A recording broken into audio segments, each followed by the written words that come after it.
Bonjour à tous et bienvenue à la formation Oracle Administration 12, 18 et 19C. Dans la vidéo précédente, nous avons appris à faire la différence entre la base de données et l'instance de base de données. Aujourd'hui, nous allons étudier en profondeur l'instance de base de données. Nous verrons des choses dans cette vidéo, à savoir les processus et la PGA. Alors, nous étudierons ce que c'est qu'un processus serveur, le rôle des processus serveurs, ce que c'est qu'une PGA, ensuite Oracle processus serveur dédié et Oracle processus serveur partagé. Ok, nous savons désormais que l'instance est l'ensemble des mémoires structurées et des processus qui gèrent les fichiers de données.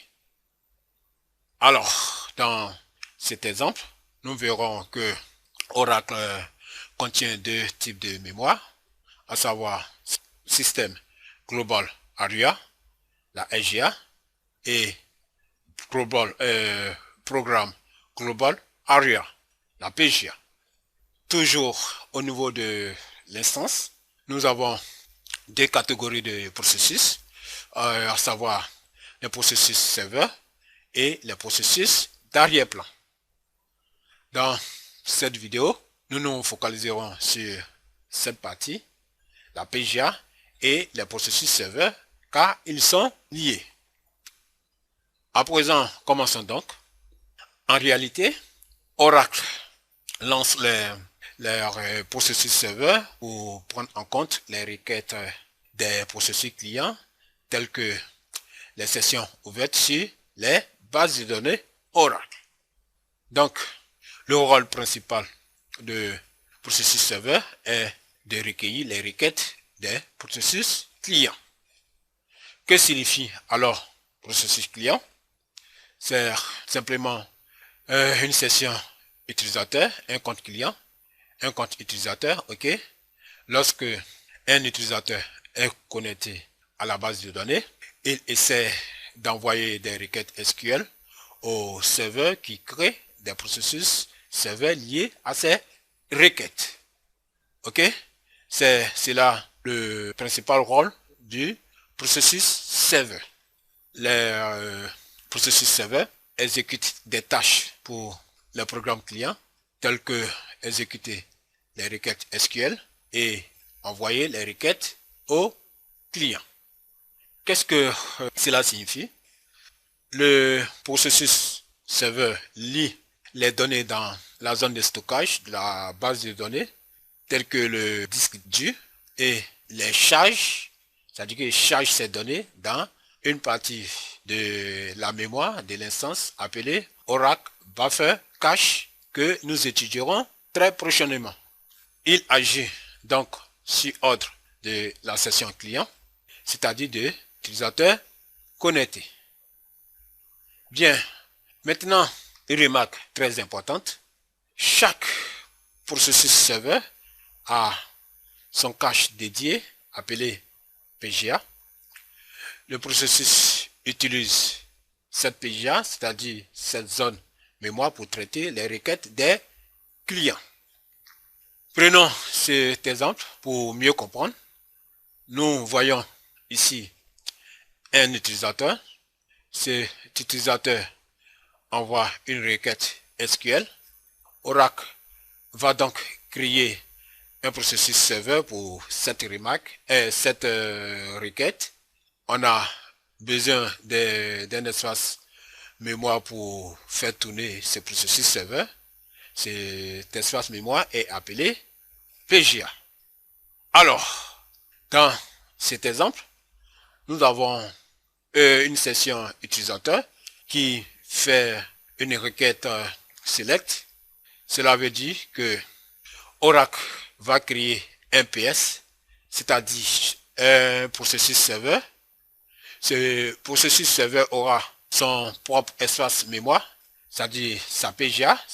Donc, plusieurs sessions utilisateurs engendrent plusieurs processus serveurs dédiés. Ok? J'espère que vous me suivez.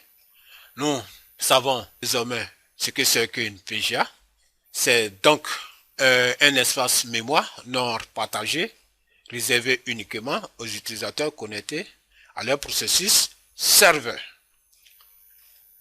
Qu'est-ce que cette PGA, c'est-à-dire cet espace mémoire, contient? Eh bien, il contient les données, les data et des informations de contrôle utilisées par les processus serveurs pendant le traitement des requêtes telles que le tri des données, la jointure des tables des instructions SQL, etc. Il contient donc des informations spécifiques. Prenons ceci. Je suis connecté à la base de données. Ensuite, j'ai saisi une requête SQL. Oracle va créer un PS, un processus serveur, et ce PS aura sa propre PGA, son propre espace mémoire. Ok?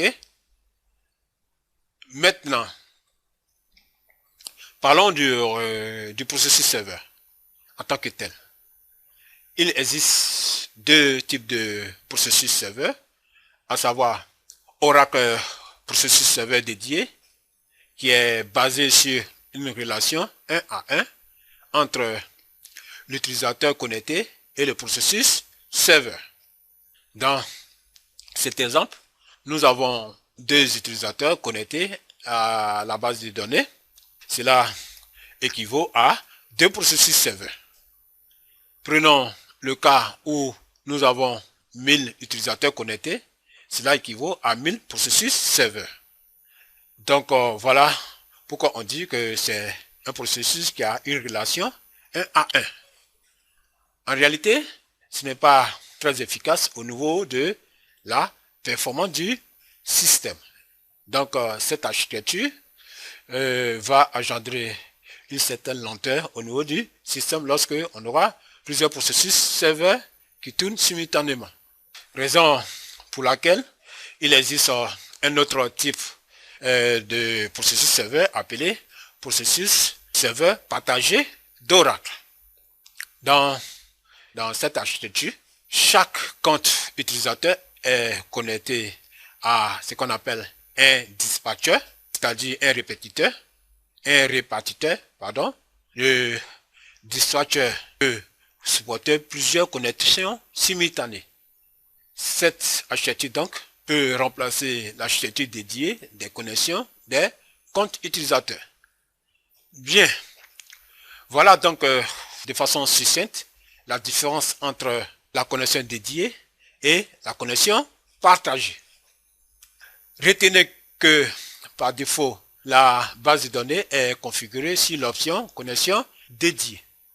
Cependant, nous pouvons changer cette connexion en connexion partagée en modifiant un ou plusieurs paramètres d'initialisation. Donc, par défaut, nous avons ce type de processus serveur, c'est-à-dire Oracle processus serveur dédié.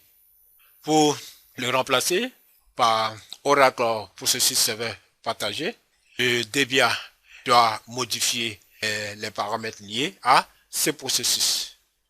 J'espère que j'ai été suffisamment clair. J'espère que vous avez bien compris cette vidéo. Voilà. Merci de m'avoir suivi et à très bientôt sur ma plateforme FDOS.